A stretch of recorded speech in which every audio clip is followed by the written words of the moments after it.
Hello, Morem here. In today's video I'll be sharing my crit dual wield rogue hunter build in Baldur's Gate 3 that dips into the paladin subclass to crit some sense into your foes. This game throws an immense amount of really good melee weapons at us, so I wanted to utilize that fact and create a melee-oriented dex-based crit build that dishes out tons of damage while providing your party with utility in form of the 5-finger discount. And as far as I can tell, it was a success with multiple options on how to build it, providing you with customization to tailor this build to your liking. Now, as far as features go, you are nearly always going to go first due to a really good initiative. Your increased mobility makes it possible to take out any target you want at the very start of combat. A critical strike in this game usually doubles the dice, but the half-orc race allows for tripling those precious little polygons. This can be further combined with smiles on crit, sneak attack and a variety of different damage sources for some insane nasty juice. With the introduction of this build out of the way, let's have a look at the starting ability score as well as leveling progression. Now, as far as the stat lineup goes, we go with 12 strength,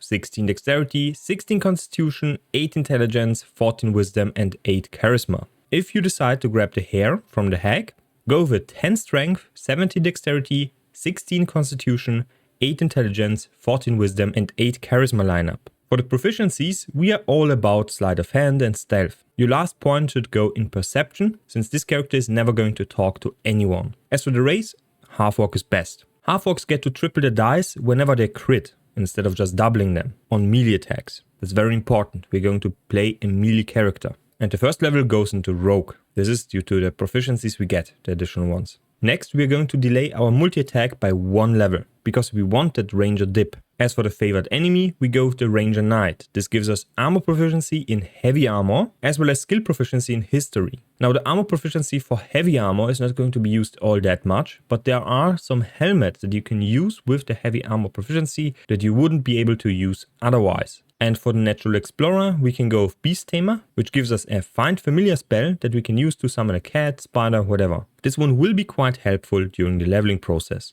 Later on they fall off kind of. An alternative to this is the Wasteland Wanderer, giving you resistance to poison damage. Poison damage is a very common damage type, so picking this one can give you a massive advantage. As for the ability, you can change this one to however you like. I personally like to keep it at survival, because whenever we explore, you usually roll a dice whenever you have something hidden beneath the ground that you need to dig up. So having a high survival score on one of your characters is going to guarantee that this chest or this hidden passage or whatever is going to be revealed. Keep in mind, this character is not the main character. This character is something you have on the side, like a side dish to a nice steak. So you want to pick things that enhance the flavor of your playthrough. Next, we're going to level to Ranger 5. For the spells, we're going to pick Hunter's Mark as well as Longstrider. Longstrider can be used to buff your whole party until the long rest. This one doesn't fall off and can be cast as a ritual spell, so it doesn't use up a spell slot. Basically, your whole party is going to have a +3 to movement speed. And Hunter's Mark can be used one time. You use one single spell slot, you kill the target and can reapply this one as a bonus action, which is really nice to have since this one is going to increase your damage substantially. You can do this over and over and over again.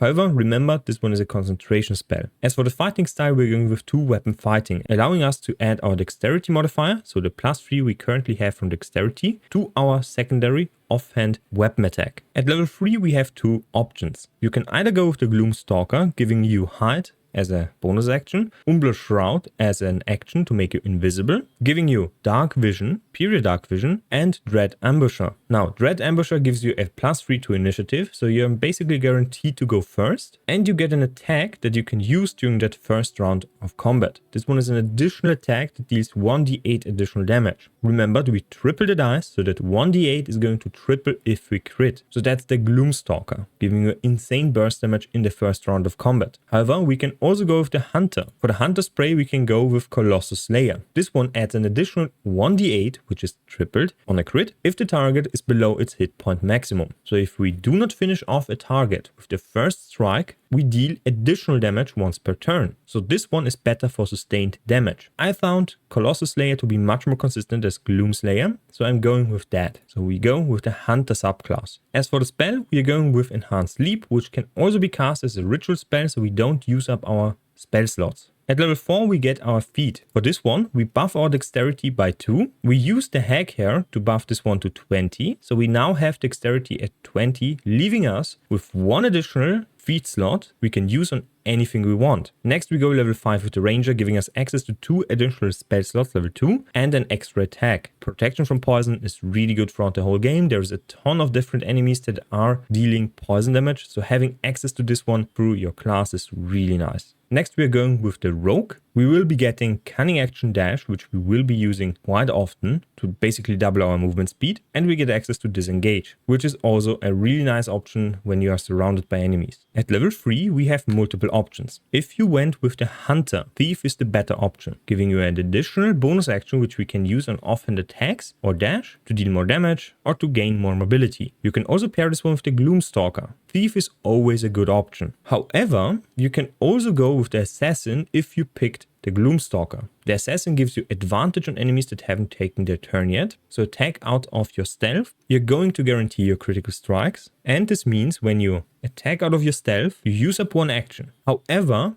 because of the Assassin trait, Alacrity, you're going to restore your action and bonus actions and can attack again and again. This one makes for an insane turn. However, if you're surprised, you lose all those benefits. Or Gloomstalker plus Assassin or Thief. That's the choice you have to make. I personally prefer, for consistency reasons, the Thief with the Hunter. Now at level 8, you're basically finished. That's the whole class. That's the core. Now you can customize it to your liking based on the leveling progression. I personally found it to be much more valuable to just grab the Thief to level 5 and then pick the 2 additional Paladin levels at the very end. However, if you're rushing the game, you have to switch those up. This means at this point, if you are at the end of Act 2 and level 8, level 9, you're going to be better off to pick the Paladin. But if you're taking your time, go with the Thief. Since I'm going to take my time, we're going with the Thief. This gives us another feat. Now, if you used your hack here, you are going to have your dexterity at level 20. Your dexterity is now at level 18. This means if you have 18 dexterity, go for the ability improvement and bump this up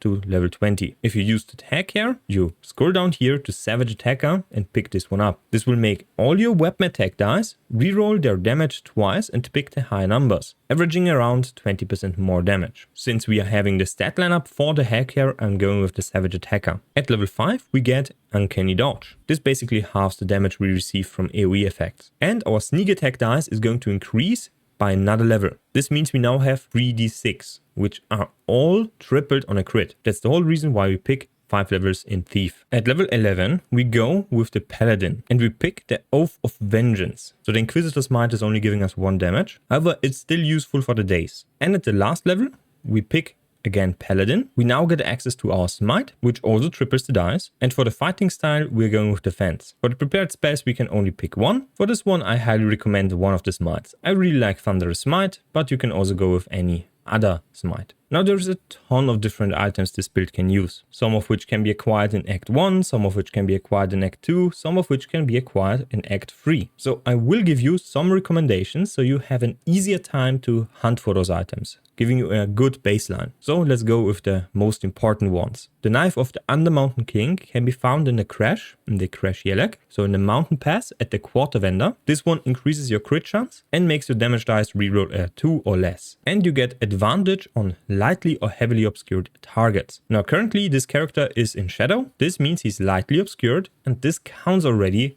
for the advantage on enemies. Next one is the Deadshot Bow. This one can be found in the Stormshore Armory in Act 3. Here is a vendor near the Sorcerer's Sundries. This one is in Baldur's Gate Act 3. This item also increases your crit chance. So now we have a 17 to 20 crit chance. You can also use the Dark Justica helmet. While you're obscured, you get another decrease to the crit chance. So it's a 16 to 20 roll now. You can find a really good helmet that does the same without having to be obscured. You just need to follow the Murder Investigation questline in Act 3. You will get it after killing an enemy. So just follow that questline for that better helmet. Now this gives you already a really good baseline. There is a lot of things you can get in this game, but I personally found this one to be the perfect core and everything else is a bonus. Later on in Act 3 you will also find automatically through the main quest progression really good swords and really good daggers. Those are better than the items I'm currently having. The second sword is a Sword of Life. You can find this one in Act 2 at the Demon shop in the last light in. It also works with crit, but doesn't increase the crit chance. And I personally really like the risky ring on this specific class because it's giving us advantage on attack rolls, and this one works with sneak attack. We can basically always sneak attack and don't need to hide. So this ring is really good on this class. Sneak attack dice can only be rolled one single time per turn, so there's no multiple sneak attacks. You can find this ring in the Moonrise Tower at the third vendor.